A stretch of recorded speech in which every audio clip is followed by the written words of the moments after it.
નમસ્કાર, આપ જોઈ રહ્યા છો તારણ ન્યૂઝ અને હું છું બળદેવસિંહ ચૌહાણ.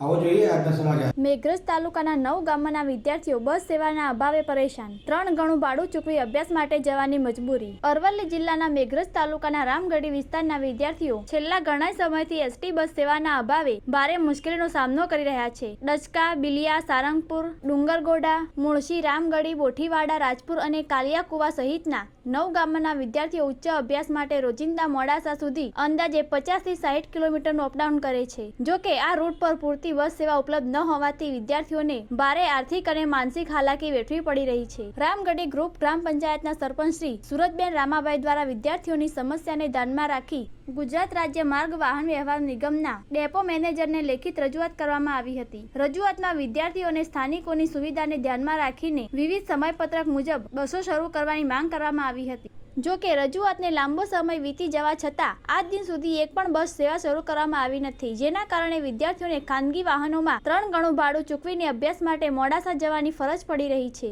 આર્થિક રીતે નબળા પરિવારોના વિદ્યાર્થીઓ માટે આ ખર્ચ મોટી સમસ્યા બની રહ્યો છે. સ્થાનિક લોકો અને વિદ્યાર્થીઓએ જીએસઆરટીસી તંત્ર સમક્ષ વહેલી તકે આ રૂટ પર બસ સેવા શરૂ કરવાની માંગ કરી છે, જેથી વિદ્યાર્થીઓને સરળ અને સુરક્ષિત પરિવહનની સુવિધા મળી રહે. રિપોર્ટર વનરાજસિંહ ખોડ સાથે તારણ ન્યૂઝ.